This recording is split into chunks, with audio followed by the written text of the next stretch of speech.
episode 88 of Big Red Ball Geek Speak, your place for all your nerdy needs on BigRedBall.com. I am your host. Yes, I am hosting. It's been a little while. Nice to see you. Lauren, the badass of Borderlands, and with me as always is the Baroness of Butts, Amorsanti Alex. But the Virgin. That's weird. Well, it's only weird if you make it weird. I'll always make it weird, dear. You know. Yes. And you love Yes. it.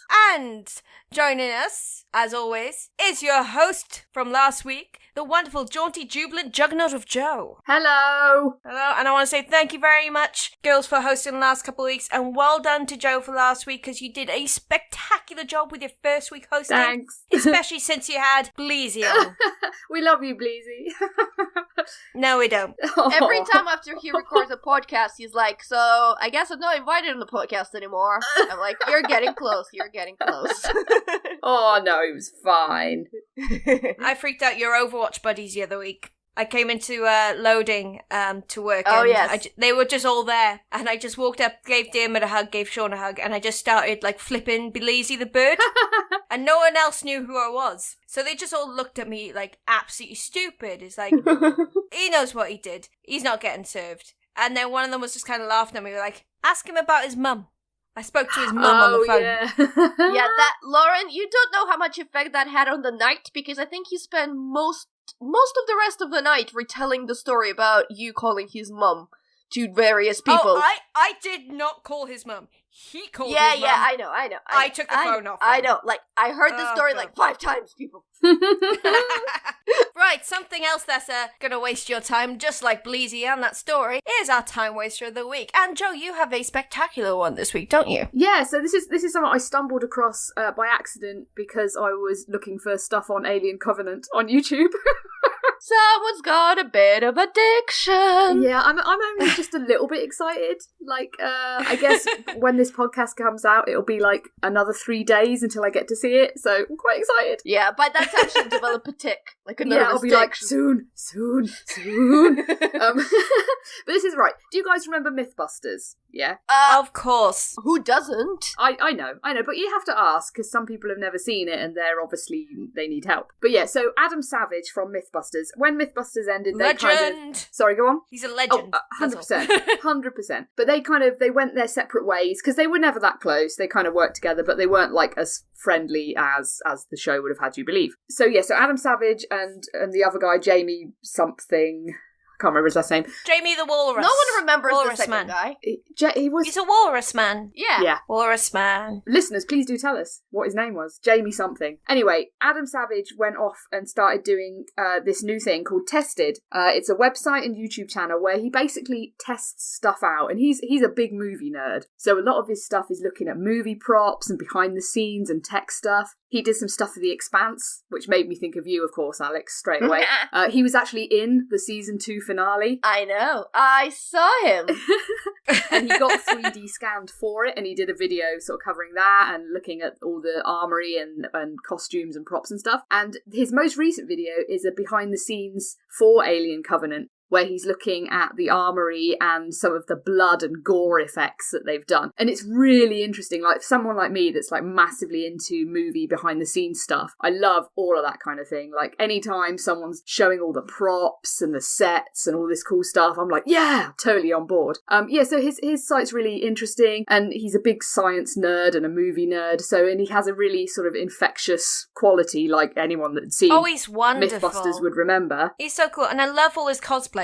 They are so fantastic. Oh yeah, like I think he did one where he went as Totoro to something. I don't know about Totoro. I know he he did No Face. Nice. Yeah, he and Alton Brown, they went as the twins from The Matrix. That's cool. One year. I think he did a Big Daddy once. Nice. As well. Yeah, so he's pretty sweet. But anyway, so this is I watched a few of his videos today. They're really interesting. He's a great presenter, like he was on Mythbusters, and the channel's really cool for any of that kind of technology and movie behind the scenes stuff. So yeah, definitely worth checking out in your lunch break or whenever you've got a few minutes. I'll just add 2 things to that. Number 1, along with his YouTube channel, he also has Tested Podcast, which is also pretty good. That's right, yeah. He has other people coming on his show and talking from various geeky stuff. And the second one is basically jumping off your props discussion. And I did actually see the beginning of the Alien the video that Adam Savage did with Alien, the one that you linked in the Time Waster, and it is really, really cool, and I also absolutely love all movie props. And because I have two great love, well,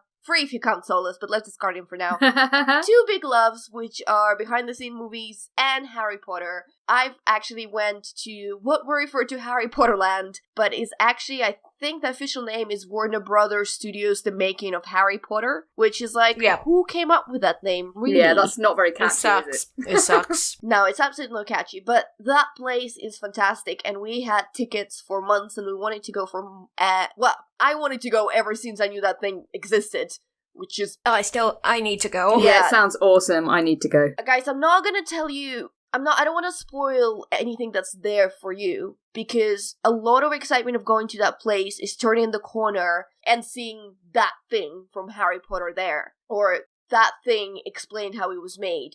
So that is the surprise of what is there, and seeing it live is so much of its allure and so much of its like excitement, and just it is a really big part of going there, just discovering what kind of props and what kind of sets so cool. and costumes and things they have in there. So I'm not going to mention any of this. I will say that they keep adding new stuff to it. So for example... But they keep adding and taking it away, because, like, they did Privet Drive for a while, and then they took that away. That's still there. Yeah, but, like, at one point you could actually go in the house and see stuff? Yeah, you could still go there. I went there. Oh, you can? I was told it was closed. No, okay. no, Ignore me. It's there. The latest thing that they added, and I will only mention because it was pretty much on every single poster in London, they've added, for 2017, the Forbidden Forest and the actual train station with the Hogwarts Express. Nice. So there's the things so they keep adding things to that. But it's just, it is so great. Do you know what? I think you don't even have to be a Harry Potter fan to go there and enjoy yourselves, because the quality and the beautiful sets and all the behind-the-scenes stuff, they have like all the drawings and all the models of everything they've made. Pretty much every set they made, they have a model of it. Like a physical cardboard model. Oh, that is awesome. Nice. I'd be in heaven. I love all that kind of stuff. Like, quite a few years ago now, I did work experience at Pinewood Film Studios. Oh my Oh, god! nice. That's so cool. I know, it was incredible. And they were making the first Harry Potter film at the time, but it was super, super locked set. Like, you couldn't get near it. They were filming it in the James Bond stage, which is the big sound stage at the studio. And it was like they had armed guards outside. They were like, no one come close. At the same time, they were doing pre-production work on the Willy Wonka and the Chocolate Factory film that Johnny Depp was in. Did you see Tim Burton? He was around. He was at the studio, and Johnny Depp was. They were at the studio at the same time as me, and I never bumped into them. I was so disappointed. And also, Keira Knightley was there. Did you see Helena Bonham Carter? No. I didn't really see anyone. Like, Keira Knightley was there too, like, because they were doing pickups for King Arthur, that King Arthur film. Yeah, what? The absolute highlight of my time there was I saw one of the original facehugger props from the Alien series, like, in the window of a props room, and I was just like, I stood there just like pointing at it, like, and it was absolutely amazing. But if they did something like Harry Potter Land for Alien, where you could wander around on like the Nostromo and the Sulaco and stuff like that, I would lose my mind. That would be like heaven. That'd be so cool. Can you imagine how cool that would be? Like, turn the corner and there's a power loader and an alien queen. Oh my god, it'd be amazing. I've been watching a lot of videos on like Universal Studios and stuff, and tours of Hogsmeade and Diagon Alley, and it's like, I need it. And I went to Mina Lima a couple months ago now, and that was just like a hint of, I'm guessing, what Alex saw, because it was just like all the paperwork from it all, and that was just so cool anyway. Yeah, because the crazy thing about it is that whenever they did anything for Harry Potter, it had so much detail that you could never see it fully on screen. Yeah. I remember watching a lot of behind scenes for The Goblet of Fire, which is, by the way, my least favorite movie of the series, but they had like leaflets and programs for all Triwizard Tournament events. Oh, like that's cool. Absolutely detailed to like everything to the T, and you've never seen inside of them. They were just something that people were holding. But if you actually looked at them, they could have been a real thing. That's the mark of a great prop studio, is like the attention to detail on things like that. Like, you know, little tiny leaflet props that would barely have any screen time, but they're properly put together. Oh, it's so cool. I love it. Yeah, if you go to Mina Lima, you could get a lot of this, like, reproductions for your house, like as big frame pictures or little props. Like, you can get the passes, like your visa type thing for going into the States with your wand. Ah, that's so cool. I saw as well a thing, like they found one of the alien queen life-size replicas that were made at the time that Aliens was being made. It's like life-size to the film, and they've got it on eBay at the moment for like $75,000. Well, Joe, now we know what you're saving your money for. Yeah, that's it. I'll never buy a house, but I'll buy that. And I just thought, like, how cool would that look, like, on your front lawn? Like, just stood there. It would be incredible. The neighborhood kids will love you. I know, my neighbours would be like, oh my god, no. It'd be worse than a caravan. But yeah, I love anything like that. Props, behind the scenes things, so cool. Yeah, so check out Tested, all the podcast website and YouTube channel. Go to see the Harry Potter experience in London. Go to Mina Lima. Tell us your favourite prop things. What have you seen? Let us know on the socials. We'd love to hear. Anyway, let's actually get into the meat and veg of this podcast. Right, Alex, you want to talk about some things you've watched this week, don't you? Yes, so there've not been so many this week. Well, some of them were this week, but it's things that I've been coming out steadily for last month or so that I've been watching. And it's just really quick updates. All 3 of this series are really good in my opinion, but also the 3 of them are like absolutely different. So I think everyone can find something in every single one of them, and I love all of them for different reasons. Number 1 is The Expanse Season 2 has finished. We mentioned The Expanse up at the top of the show, and you know how much I love Expanse. I can't stop talking about it.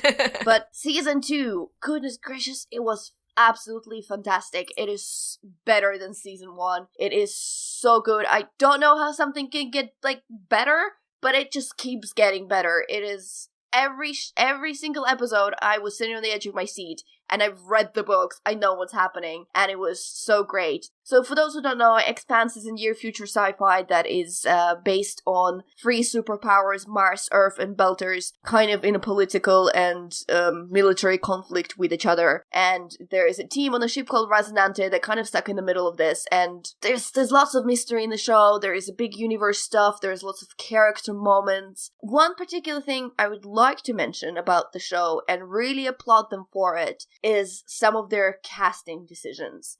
And it's... Do they all have good butts? They all have excellent butts, especially, you know, someone called Naomi. Wink, wink. Anyway, it's one of those things where when Hollywood goes, oh, well, we couldn't find the actor who exactly fit description who was also good enough to play in this role, this is when I call bullcrap on it. Because in Season 2, as in Book 2, there is a really excellent character called Bobby Draper, who is a Martian Marine. She wears a space armor. She's absolutely kick-ass. She was the leader of her squad. She's over 2 meters tall. She's muscular. She's about 100 kilos. She's of Polynesian ancestry. And that's important, actually, because Mars is a very diverse place just because of who immigrated to Mars at the time. So that is not just like a throwaway thing. That's there for a reason. And on top of that, she's also described as very attractive. And after that, you know, you have to act and you have to be emotional, but as well as being strong. And you think someone else would be like, well, whatever, we're just gonna cast someone white. And they absolutely didn't. They cast an absolutely fantastic actress called Frankie Adams, who's actually born in Samoa, but like moved to New Zealand. And she is part Australian as well on her father's side. And she is absolutely great. I mean,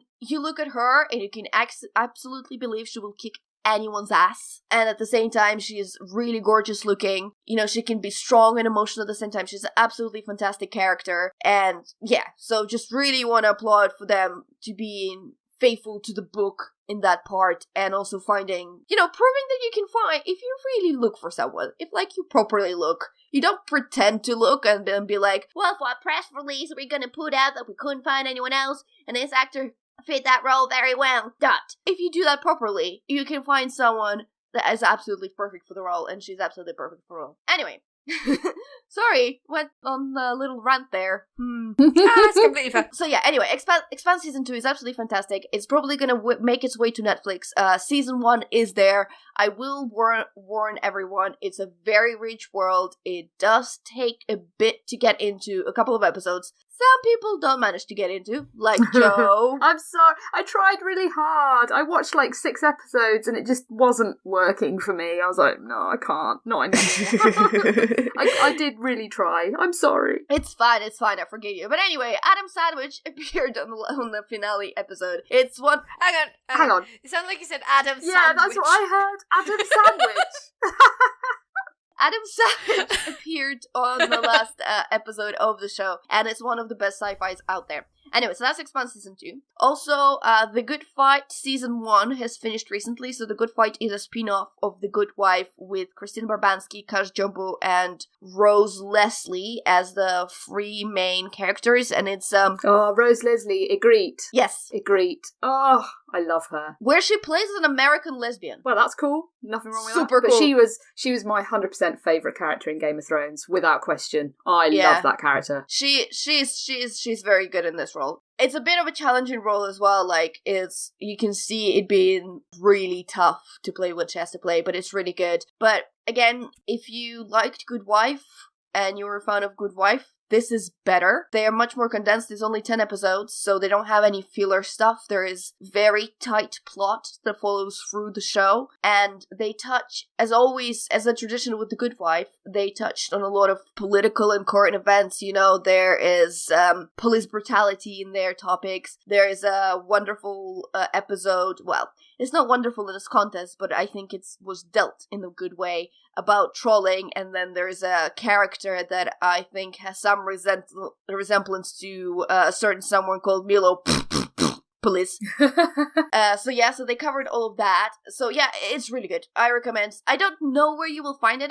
I feel like it will be hard. Probably Amazon is your best bet for finding The Good Wife Season 1, but I highly recommend that. And the last thing, and I swear I will stop talking, is Chain the Virgin Season 2. And Chain the Virgin Season 2, discovered it completely by accident. All episodes are on Netflix. Actually, the Season 2 finished a while ago, but I was catching up with it while I was doing work. But it is telenovela that makes fun of telenovelas. And the basic premise of it is that Jane, she makes a promise to her grandma that she's gonna keep her virginity until she gets married, except only then to get accidentally artificially inseminated by a guy who runs a hotel which she works in. What?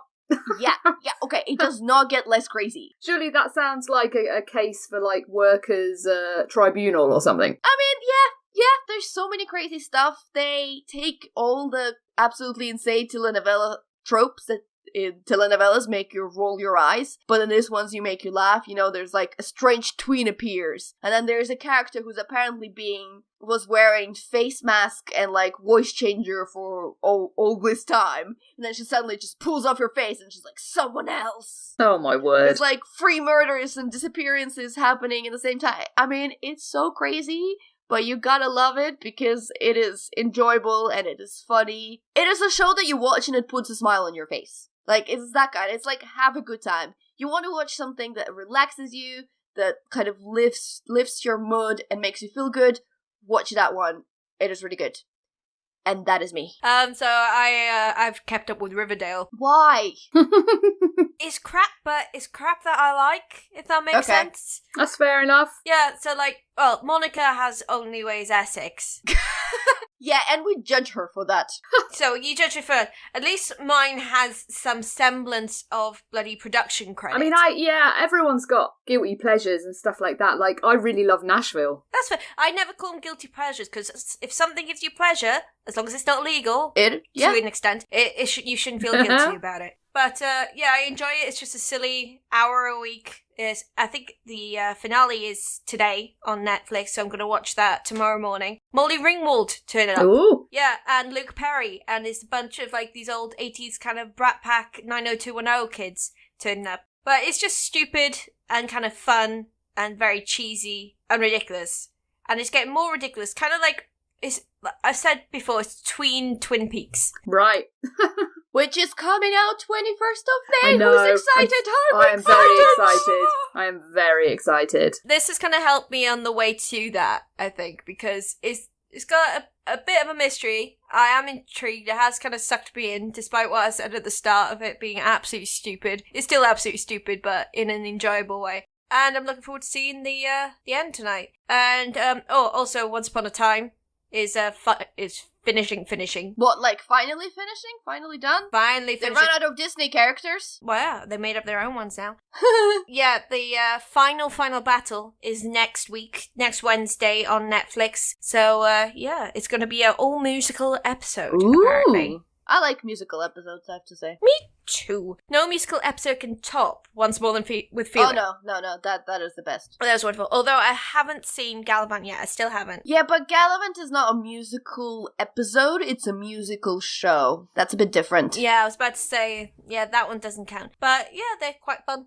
Joe and Alex you've watched something new, haven't you? Brand new. So, American Gods is finally here. Been looking forward to this for quite some time, and it is finally on the telly. So, it's brought to us from Brian Fuller, is the producer, who some people may remember from Hannibal, which was incredible. That's one of my favourite TV series of all time. I was gutted when it got cancelled, but we got 3 excellent series of it, and yes, so Hannibal was amazing. And yeah, so Brian Fuller was sort of responsible for bringing that to TV, and now he's doing his magic with Neil Gaiman's American Gods. So it's based on the novel of the same name. It's got Ian McShane in it as the mysterious Mr. Wednesday, and one of the best named lead characters I've ever heard of in anything, a guy called Shadow Moon. I mean, come on, like, how could... He's the guy from Hollyoaks, isn't That's he? right, it's Ricky Whittle. Yeah. It's Ricky, I couldn't believe it. I was like, I know that guy. And then Google, and it's like, yeah, it's that dude from Hollyoaks. It's like, what? Well, there's a dude from Hollyoaks in the first Guardians of the Galaxy. And his name in Hollyoaks was Calvin Valentine. So it's like, he would appear to have a bit of a history of playing characters with amazing names. So, and he did Strictly Come Dancing, I think, at one point. I mean, crikey, it's just... Anyway, let's focus on the good stuff. So yeah, the first episode has just come onto Amazon, so it's on Amazon Prime, and I really, really like it. It's mental, and that's what Hannibal was, and it reminds me of Hannibal in so many ways. Like, visually, it's completely striking and stunning, and unlike almost anything else on TV. It doesn't really care if it's not that easy to follow, which is great. Like, I don't need a show that always makes sense. Like things like Twin Peaks, I don't care if it's a bit crazy and nonsensical sometimes, as long as it's doing something interesting. And this definitely is. Alex, you've watched it as well, right? Yeah, actually, I've recently listened to the interview with Neil Gaiman. I think it was on the Empire podcast. And he was saying that he wrote American Gods as a response to screenplays of Hollywood becoming really predictable and having like a repeatable structure. American Gods was his response. He really wanted to write something that would be absolutely unfilmable and something that was a response to that. So that's what American Gods is. And he talked about like how Brian Fuller completely took that head on, and something that he thought could never be filmed, Brian Fuller was just like, we'll film it. Yeah, it'll work. We'll do it. That's how we're gonna do it. So I found that fascinating. I'm gonna be honest with you, Neil Gaiman in general just passed me by, and I know I read a lot of fantasy and sci-fi, but he's just been one person that, I don't know, I've never come across him, or I've never been pushed to read him. I have purchased an audiobook of American Gods, and I'm listening to it at the moment, and I have watched the first episode. I will have to say, it's really hard to understand what the heck is going on in American God in the first episode. I mean, I do have a little bit of a perspective and a little backgrounds, and I can guess bits of it from the name and what other people have mentioned to me. But it is a bit insane. And if you go there, don't expect coming away from the first episode going, yeah, I know what the show is about. I know where it's going, because you won't.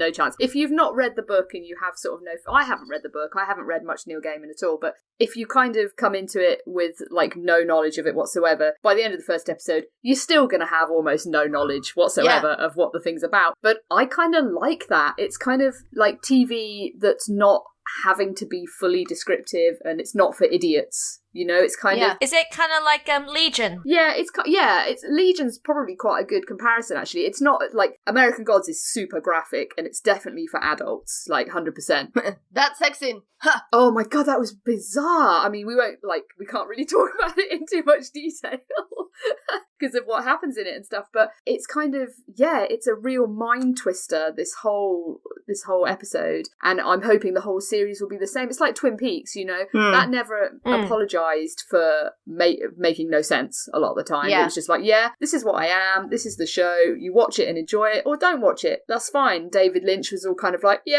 either like it or you don't, whatever. And that's where I think this is going as well. And Brian Fuller was kind of the same with Hannibal. He was like, we knew what we wanted to do with Hannibal, we did it, the studio and the TV company were really good and let us just do what we wanted to do. And it is just unfortunate that not enough people watched it legally. Basically, piracy killed Hannibal, which is just depressing. Where was it? What was it on in the UK? It was on, I think it might have been on Sky.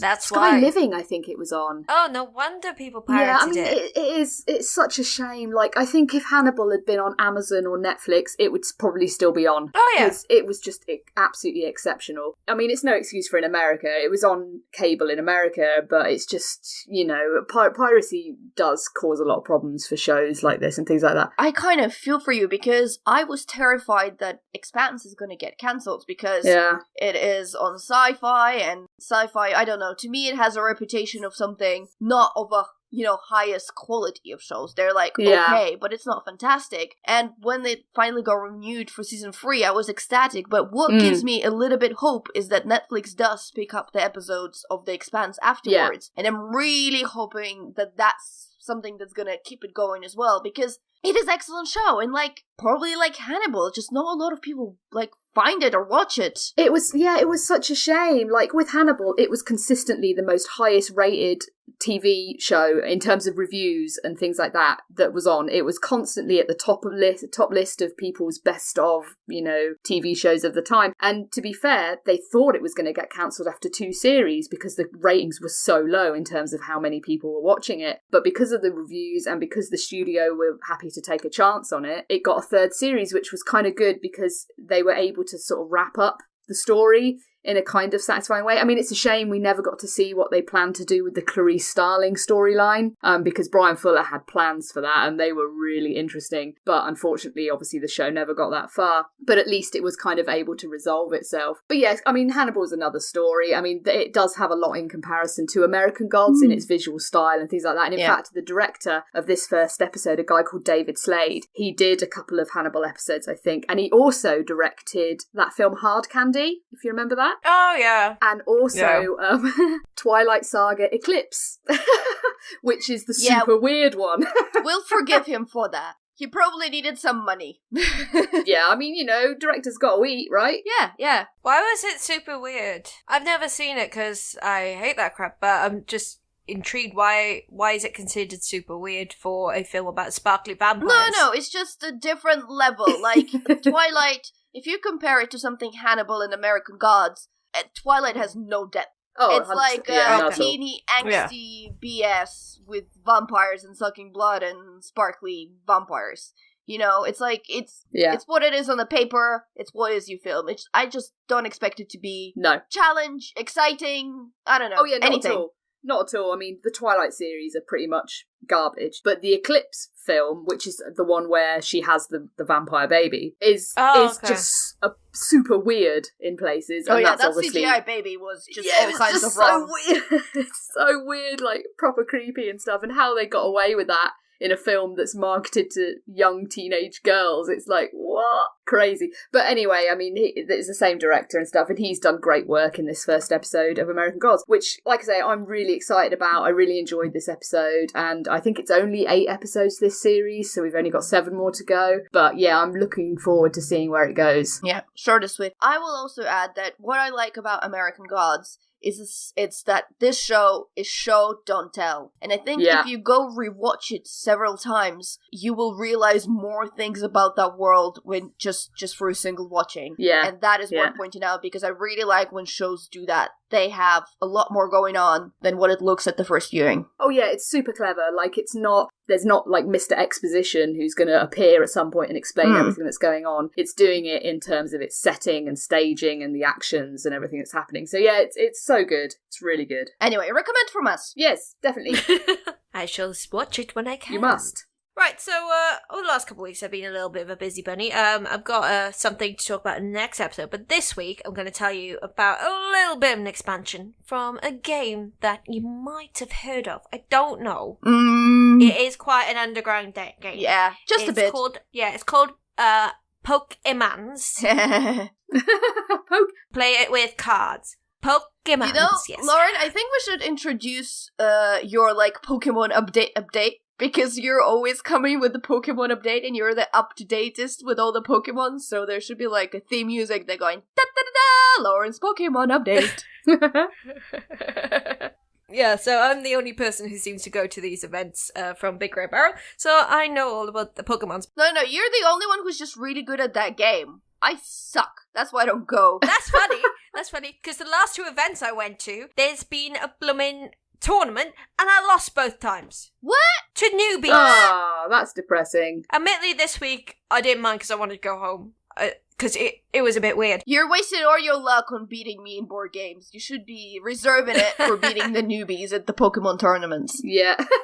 Yeah, I was a little bit upset. I am a bit nice, so if they do something wrong, I teach them how to play while we're playing. So I kind of set myself up to fail, but I can't help it. It's the innate teacher in me. Yeah, I wanted to win because they had plushies of the new starters, and I wanted a Litten. Yeah, so this is Pokemon the card game, Sun and Moon expansion. So a couple months ago back at the end of January, we had the Sun and Moon general expansion. Now we have Guardians Rising. So that is more towards your Alolan Guardians. So that is like Tapu Koko, Tapu Lele, Lycanroc, Metagross, Sylveon, Togepex, Vikavolt, and a few more. They all have GX forms, which, as I explained last time, this is the form kind of like your Z powers in the Sun and Moon game. You can use this move once in the entire game, so you have to plan your strategy. So there's a bunch of new ones coming out with the Guardians from Sun and Moon. There's a bunch of new expansions, more Pokemons being released, about 140 new cards coming in, and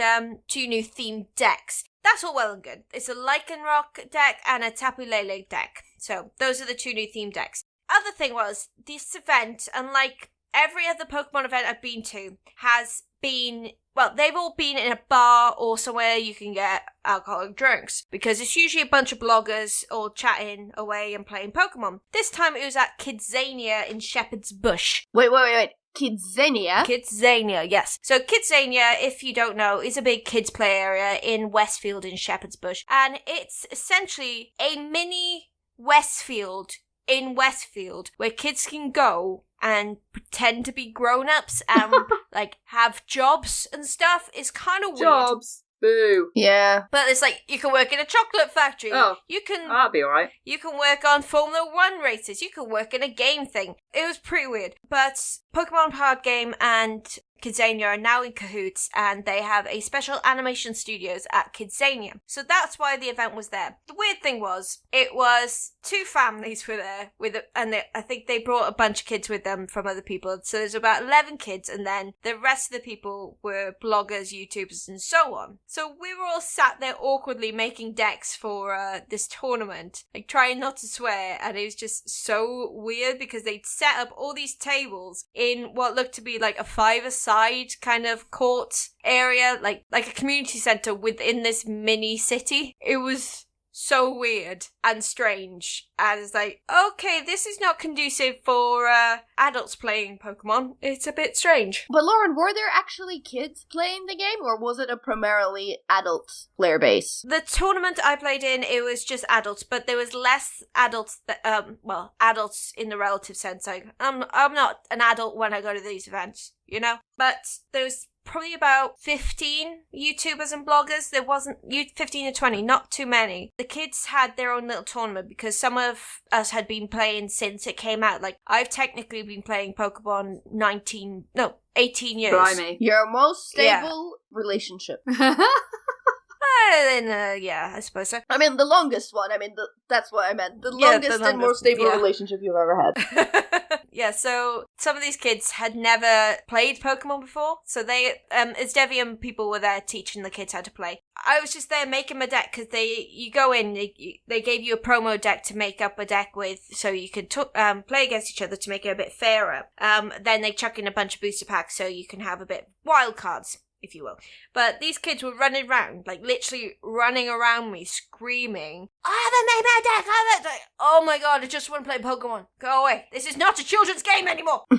Sorry. So, yeah, the expansion's out on May the 5th. It's more cards, really. So, today, as of re-recording. Is that the date? I've lost track of date. I've completely lost track of time or days, but yes, it's out today, the day of recording, so you can go check it out if you want. I really need a bit more time to set aside and to really get into Pokemon, because every time I play it, I have kind of a lot of fun. I like how it is so incredibly simple, like the mechanics, they're just so simple, but it's still a lot of fun to play, and there are just so many decks. I mean, that's gonna be your, like, destroyer of your wallet, basically, because they have so many cool expansions coming every now and then. But because I've attended quite a few of those events as well, I do have packs, and I wish I had time to properly dedicate time to learning them, because I think it's really worth it, and there's a lot of fun in the tournaments and playing Pokemon as well. It is really fun, and you can just sit down. It's just two of you, and you can have, there are like rules where you can have more than two players. They've kind of expanded upon that now. But it's just a nice little game, quick game that you can play with your buddy if you're on your way somewhere. And there's so many, there's millions of like different cards, so you can create a completely unique deck that no one's ever had before quite easily. Yeah. That's kind of the fun of it. Yeah, it wasn't quite as fun for me on Monday. Look, I think they should finally accept that adults love playing Pokemon. Just stick you in the bar with a bunch of people, give you some beers, and let you tour battle each other with your Pokemon cards until the sun rises. You could come up with a Pokemon drinking game, like every time Bulbasaur uses Vine Whip, take a shot. Yeah, I was only allowed one can of Coke. Ah. Yeah, they fed us, and we had to go to this weird little diner. And I said, I don't want any food, I just want to drink, because I just come from work. And they had given me this little bracelet, and they had to cut it off. They had to ring up what I wanted to eat, so I just bolognese. I'm not gonna eat it. Like I just took a little like receipt to say that I'd ordered it, and I took a can of Coke. It's like, I finished my can. I want another drink. I'm bloody thirsty, so I just went home. I mean, they do it with the best of intentions, but sometimes it falls a bit flat. Yeah, it does. Like, I've been to some brilliant ones for Pokemon. Like, the first one I went to, I made a blooming Christmas decoration that looks like Gengar. It was pretty sweet. Yeah. And, like, they had Pokemon-themed pizzas whenever we went to the ones at Loading, which is always fun. Yeah, there was at Loading, the one that I went to, it had a Pokeball pizza. It was really great. And then the Pokeball cake pops. That was pretty sweet. Yeah. Yeah, it's like, you don't need to do much. You don't, to be honest, just sit us in a pub with a couple of drinks. Even if it's just one free drink, we can buy our own. Or just be in a bar, we can buy our own. Like, I don't care. I just want to be in a bar. Can you tell it's Friday? Yeah, you just want to be in the bar. Yeah, I've got my drink, but I want more. I want to be in the pub. Joe, you've been looking at new board games, haven't you? Yeah, so Gloomhaven. I've been wanting to talk about Gloomhaven for a little while. I've been playing it, well, for a few months, actually, since it came out. A good friend of mine, who I play board games with a lot, backed it on Kickstarter. So we got Gloomhaven, and it's one of the most in-demand board games around right now. It's currently going for a second printing on Kickstarter, so definitely worth getting involved if you're interested in games of this type. So, what is Gloomhaven? It's essentially a dungeon crawling legacy game. Ooh, I like legacy games. What is a legacy game? So kind of like Pandemic Legacy, where basically each time you play the game, things will happen that have a lasting effect on the game. Oh, okay, so it's not just like a board game that you can pick on play, kind of... No, it has like a story that develops. Yeah, the thing about legacies is that usually you have to play them with the same group of people. Oh, like that Star Wars one you wanted us to play. No, different. So I played Gris Legacy and we have Pandemic Legacy. But you have a certain group of people that you keep playing with, and usually you keep the score who won or who lost. Yeah. There is also a kind of effects that happen on the game board, and you put stickers, and there is a progression and development of the world as you play legacy games. And like one of the most kind of the things that make my teeth scratch, just because I'm like a board gamer or tabletop gamer, and I can't believe that this is happening, but there's literally like you can rip the cards apart because you've done something that you don't need this card anymore. And I'm like, but I can't rip the card apart. That goes against everything I believe in. Yeah, we kind of, like, Gloomhaven has got some cards like that, but we don't rip them. We just kind of bury them at the bottom of the box. The really cool thing about Risk Legacy is that certain things happen in the game that allow you to open more cards of decks or more events or more things like that. But if you looked at the box, there was one deck that just said, never open it. Like, it was just like no explanation of like, that's it, you just never open it. It's there, but if you know what's good for you, never open it. There's one in Gloomhaven that's kind of similar to that. It says on it, open this when you think you deserve it. Yeah. I mean, it's something that, you know, it teases you. I mean, of course it knows that you open it sometime, but it's probably nothing good comes of it. But obviously, because it says, don't do it, you immediately want to do it, and it immediately becomes like, oh, I can't wait till that moment when we'll finally decide to open it as a group.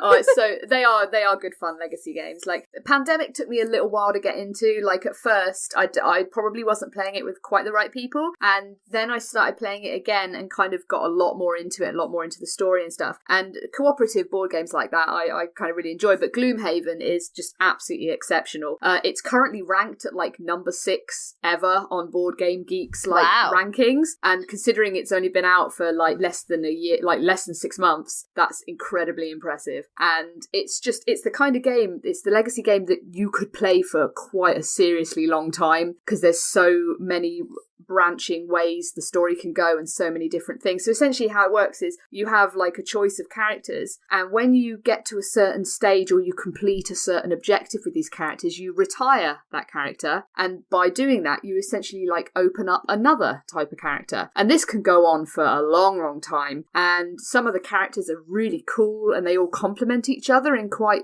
clever ways. So you've got like your paladin healer type characters and your spellcasters and your warrior type characters, and the artwork for them is beautiful, and the way the game actually plays, the combat mechanics using the cards is super clever. Like, it's really well thought out and balanced, and nothing ever feels unfair. Like, it's not an easy game. You can get owned in some of these dungeons by the enemies really easily, but it never feels unfair, and it always feels like, okay, we could probably do this a slightly different way. Is it competitive or cooperative? It's cooperative. Okay. Which is you know, great. Really, you're working as a team, and that's what I enjoy the most in board games. I'm not really into super competitive board games because that's not fun for me.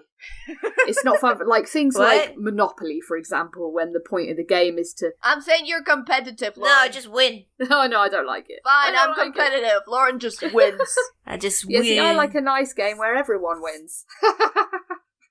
So you kind of, you work together in Gloomhaven, you work together as a team to go through the dungeon scenario and kill the boss enemy or complete whatever objective the mission sets for you. And I can't praise this game highly enough. It's bloody expensive. Yep. And, you know, the guy who's designed it, this Isaac Childs?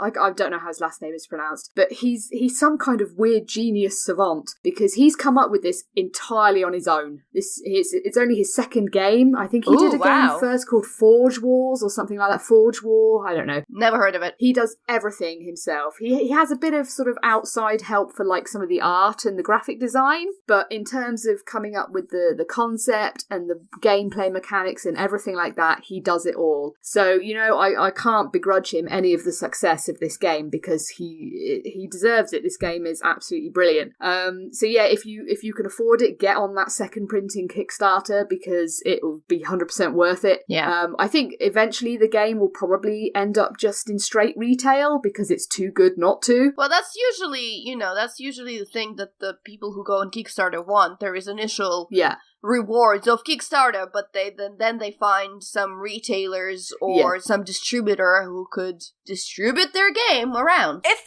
this game is so popular, why haven't they found one yet? I think it's sort of happened kind of quickly, I guess. Like, it kind of went onto Kickstarter, it absolutely exploded, became one of the most well-funded board game Kickstarters, I think, ever. And I think the guy, because he's just this one guy, I think it just got massively overwhelming, like, the success of it. So that's why the second printing is going through Kickstarter as well, I think, because he probably hasn't really seen any of the rewards come through from the first printing yet. Yeah, but also, to be honest, just from a little background of what I know about people taking on board just game ideas from different publishers, sometimes it takes a lot of time, or sometimes they can't talk about it. So it must be something that could possibly be something that he made a deal with someone at some point, but they put it like on the back burner and they were like, oh, we'll do this in a year. Exactly. Like, I think, we'll have this second print run through Kickstarter. That's obviously going to be a huge success because of the demand of the first one. And yeah, I wouldn't be at all surprised to hear news after that had closed of eventually it coming to straight retail. But it is stupendous. Like, I'm not the hugest legacy game fan. Like, I like a sort of a relatively quick board game a lot of the time. Yep. But this, we'll sit and play it for hours on end because it's just so involving. And I as far as board games go, and I'm a big board game fan, I really can't recommend this enough. So if you can get it. You'll love it. I'll add a caveat to that if you think of getting it, the legacy games usually rely on you having a pretty constant group of people who are ready to play with you.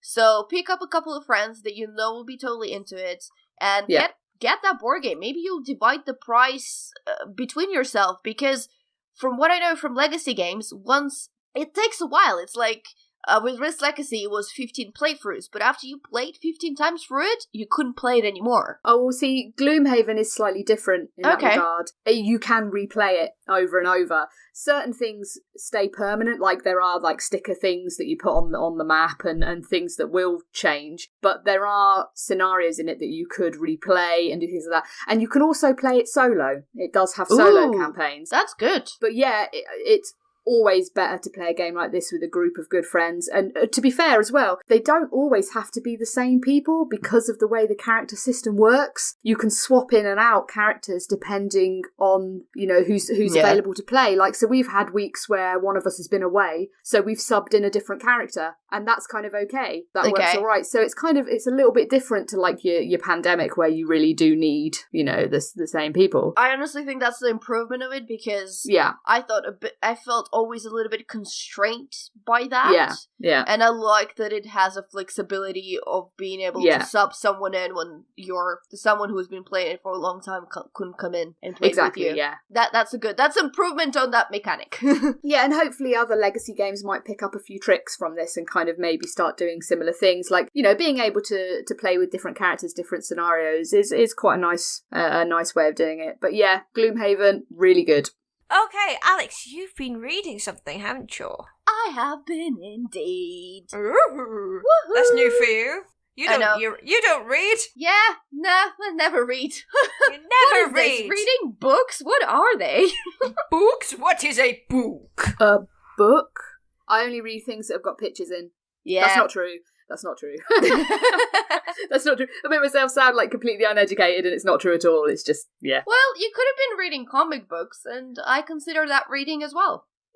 Yeah. But I do read other things. Okay, fine. Anyway, then let me recommend you The Collapsing Empire by John Sclazi. Why? So, John Sclazi, I spoke about him a couple of times on this podcast, and he is currently the author that when he writes a new book, I will absolutely get it. And in fact, for our wedding anniversary, Tim got me like a super duper limited edition of his book called Miniatures. It is so super duper, I can't actually read that edition. I'll have to eat the e-print of that book because I can't damage that book. It's too precious. It costs a lot of money now. It's that kind of Oh, that's so nice. I know. I'm super happy with it. It was a while till it came to me, but it is gorgeous. It is a gorgeous book. But anyway, that's John Scalzi's other book, which is great, but I'm talking about The Collapsing Empire. So The Collapsing Empire is the latest thing that he wrote. And when I was talking about John Scalzi, I always talk about him as an author who is your gateway into sci-fi. And that is because the way he writes is really it's really snappy language. It's really easy to read. The dialogue is kind of fast-paced and fun. There's a lot of humor in his books. They're also super easy to get into and super easy to understand. Like, a lot of sci-fi is a bit hard to get into because there's a lot of things going on. There's literally a lot of world building or terms or, you know, pseudoscience or whatever, and you're kind of thinking, oh, I don't understand what's happening. Why are this weird stuff going around me? What are these terms that you just introduced? But all the John Scalzi things, they're really, really, really easy to get into and really easy to get through the book. And the way he usually structures this book is there's one very simple core idea that underlines everything that is happening in his book, and of that spur the moments of the characters, the dialogue, the tension, and so on. And the same thing happened in A Collapsing Empire. So it is set 2,000 years from now. It's taking place into the interdependency, which is the empire, or, well, it is a new humanity, the empire of humans, who are settled across various planets. The way they travel through the planets is by using a flow. So flow is a kind of mysterious space anomaly that transports you from one place to another very quickly, kind of the alternative to the speed of light, but it only takes from one certain place to another certain place, which predetermines the positions of these settlements the human occupied. And they kind of also lost the contact with Earth, because that particular flow stream that came through from the center of their interdependency empire to Earth, that flow stream has closed, so now they can't travel to Earth, because it would take maybe millions years, and they don't have that technology. They were just taking advantage of the flow. And that is the concept that basically just spurs the whole book. And I think it's really actually great. As I said, this is just super easy to read. It has 3 main protagonists, and I think this is pretty much one of the first time that 2 out of 3 protagonists in his book are female. So he has Cordelia, who is the new emperor, who is the leader of the interdependency. He has Kiva, who is, I just love Kiva. She's this sweary, I'll take advantage of any situation kind of character, but, you know, with her own moral code. Anyway, she's fantastic. And they have Mars, who's a scientist who studied the flow and he knows something about it. And as you can guess from the name of the book, well, the empire is about to collapse. Something that I will not say what happens that kind of puts all those planets in a bit of a danger. I really enjoyed the book. It was a lot of fun. The characters are a lot of fun. They're written in a really great way and in a simple way. And another thing that I really like about this book, even though the premise of it is very, very simple, there are different levels to it. And there is always kind of an interesting twist on every single of his book. So in this one, you can see current politics coming through it. You know, there's a bit of a rebellion going on one of the planets, and you can see what that's referencing to. It's also quite obvious that he took, you know, the stance that current governments of any country are not paying enough attention to what the scientists are saying and not kind of addressing the scientific problems that are arising that could affect how we live in an incredibly significant way, but because it's kind of happening in the future and it's not happening right now, the governments are like, we'll worry about it later. We don't have funding. We're like, have to find jobs and stuff. We have important stuff. We want to put money in our pockets and things. Anyway, so, you know, so he kind of addresses all of that. So there's a whole different layer to this story as well. But I also read it, well, I didn't read it actually. I listened to it in the audiobook form, and as a lot of John Scalzi's books, this one was narrated by Will Wheaton, and Will Wheaton is actually a really, really, really great narrator. He's a lot of fun to listen to. Like, if there's a book that is being read out by Will Wheaton, I highly recommend you listen to it, because it's usually really great. Ready Player One, he reads it. Merlin's Cycle and the Chronicles of Amber, he's the narrator there as well. So, yeah, and pretty much every single John Scalzi book, he's a narrator there in Audible, so if you consume your books in Audible format, then I highly recommend listening to that. I would say that for this particular choice, because there were 2 female protagonists and 1 male, I was kind of like, I don't know, I don't have anything against Will Wheaton per se. I really like him, and I don't see why he wouldn't necessarily read for female parts. But I was like, that's a bit weird that he's reading it. I understand it, because, you know, him and John Scalzi are friends, and he's a really good narrator, anyway, and he does the audiobook things. I can understand why he landed the gig. But sometimes it's a bit strange when there's predominantly female voice in the book and you have a male narrator. I don't know, maybe it's just me. Am I weird? Is it just my kind of weird predisposition to something? I don't know. Yeah, I think there's probably could have been a call for a good female narrator there, perhaps. Yeah. His previous book, Lock-In, had a double narration by Will Wheaton and Amber Benson. Amber Benson you might know from Buffy. Buffy, yeah. Yeah, and she was also really, really fantastic. I'm not going to give away why there's two different narrators, or two different versions of the audiobook for Lock-In, but I actually also highly recommend Lock-In to anyone who wants to read. But yeah, anyway, that's regardless. I think The Collapsing Empire is really, really fantastic. If you like your sci-fi, or just good writing, good fun books with snappy dialogue and laughs and some space, then you should read John Sclazi. He's really good. Cool. And talking about space, yes. So we are running a little bit long, so we're just going to touch upon this topic briefly. But there will be a very, very special spoiler cast coming out later this week. So some of you may know that quite a large film came out this week, which we at Geek Speak, we loved the previous one. We love the characters, and personally, I love this film. It's Guardians of the Galaxy Volume 2. Yay! I am Groot. I am Groot. I am Groot. I am Groot. Yes. Should we just do the review like that? Yeah. I am Groot. I am Groot. I am Groot! I am Groot. Oh my god, it's ridiculous. Of I am course, Groot. he's just the best thing ever. Yeah, we're going to do a spoiler cast. Pretty much what we're going to say right now is our personal opinions, and I freaking loved it. I cried. I loved it, and it was wonderful. That's my thing. Who's next? Yeah, I concur. I adored it as well. I think the first film is superior, but that's not saying that this is bad in any way whatsoever. The first film is just amazing. Yeah. But this was so good. It was a strong sequel. Oh, it was incredible. Baby Groot steals the show, as we expected he probably would. Actually, I don't think he did. I think I think Dave Bautista stole the show. Oh yeah, no, yeah. Okay. No, I think yeah. Yondu was brilliant. Yondu. Yes, Yondu is very good as well. A strong next in my mind, yes. Yeah. But yeah, it was so much fun, really funny, but also like really emotional as well. The story was cool, the action was great, the soundtrack, as we would expect from Guardians of the Galaxy, was first rate. Yeah, lots and lots of fun, and definitely deserves to be seen on the big screen. And again and again and again. Yeah, repeatedly. I spent yesterday just watching Chris Pratt things. Oh. I started watching Parks and Rec again. I watched a bunch of his random outtakes, and I've never seen Passenger, but I found a really cool outtake from Passenger where he's pretending. That's a good film. Yeah, he's pretending to audition for Thor 4.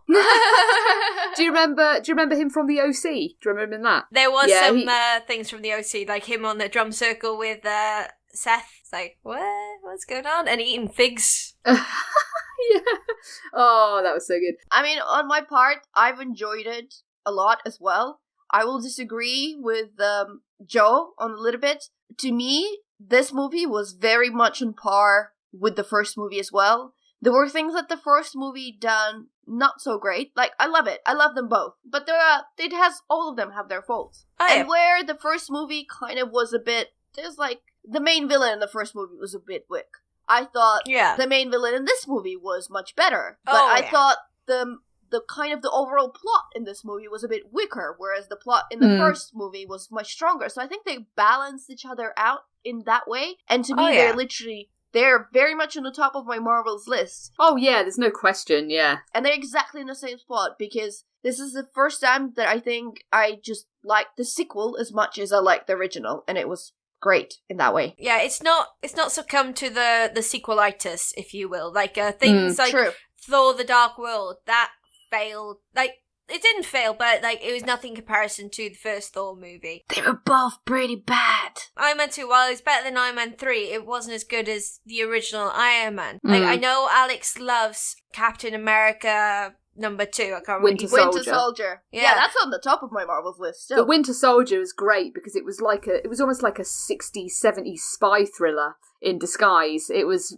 brilliant. This is the funny kind of thing going on our podcast, because now me and you, Joe, are outnumbered, whereas before Lauren and Monica both never liked Winter Soldier, and I was the only one who was like, Winter Soldier is the best. No, Winter Soldier and was now cool. we balance the weights in the other direction, and Lauren is outnumbered. I'm not really into, like, the whole 60, 70 spy action. That's not my thing. Like, I've never really been into No, Bond. I'm not saying that you're wrong. I'm just saying that, it's your opinion, and I absolutely get why you don't like it. We've discussed this many times, but I just find out, like, the weight's just tilted.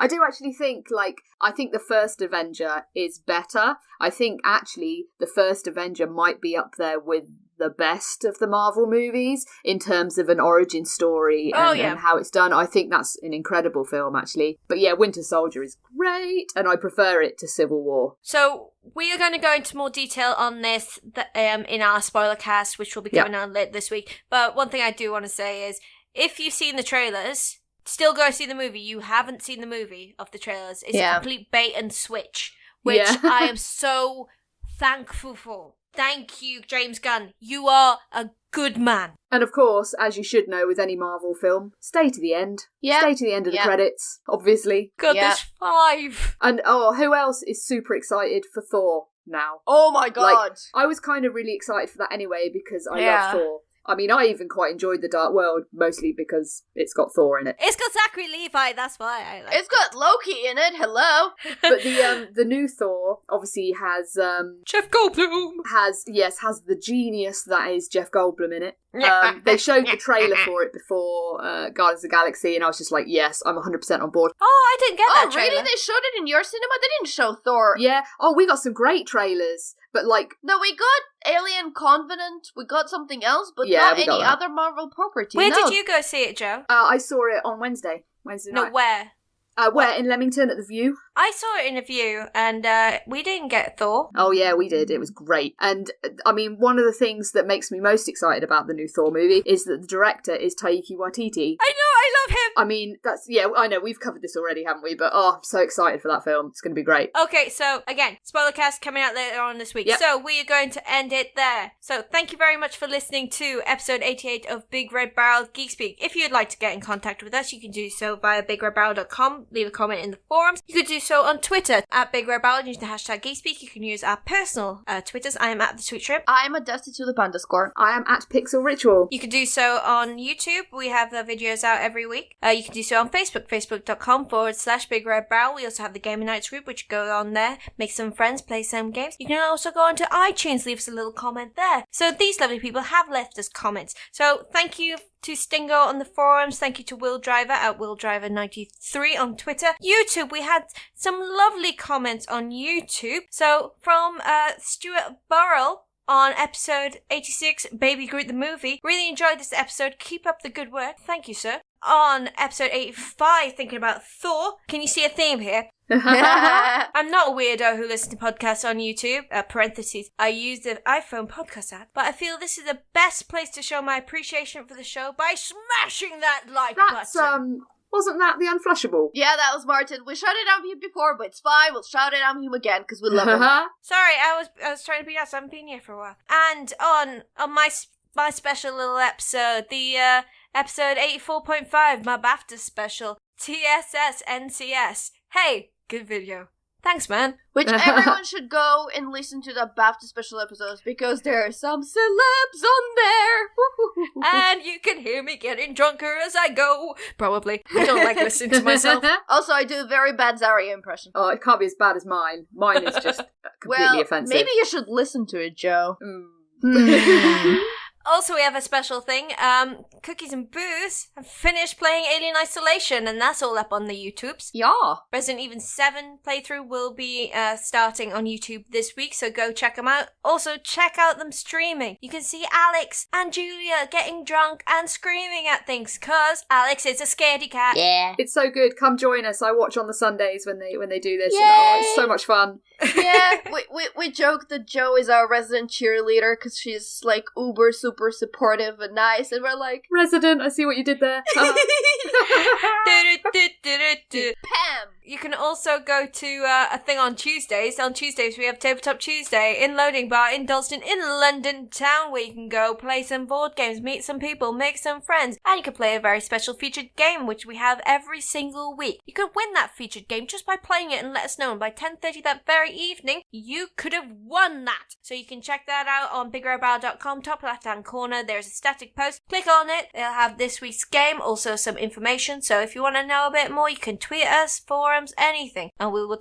Alex will talk to you. This week, actually, it's the game that we have that is a feature game is Costa Rica, and I really like that game. I played it at UK Games Expo, and I also know both designers, so Brad and Matt, who designed it, who are just two absolutely just lovely. They're just really, really lovely, and they participate in the Playtest UK area, which is a place where you can go and playtest your game if you're designing board games. I think they're based in Cambridge for that playtest. But anyway, they're just really, really lovely, and the game they designed before together, I think, was Elysium. I don't know if the more games they designed together were out, but anyway, to my mind, there's Elysium, and now there's Costa Rica, and they're both really, really two really great board games, and I'm actually pretty jelly that we're giving away a copy of Costa Rica, because I kind of like to have it for myself, because I really love it. It's like it's a push-your-luck game in the jungle with crazy animals and bugs. That's cool. It's super cool. Yes, and you can also go to the Tabletop Tuesday Instagram page to see some lovely pictures of people playing games. Right, so that was a lot of information and a lot of topics. So,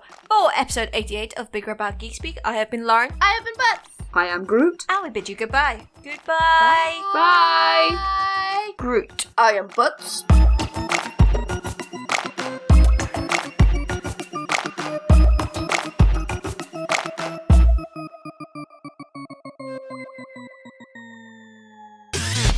You and your ears are quite welcome. For the podcasting goodness that you just heard.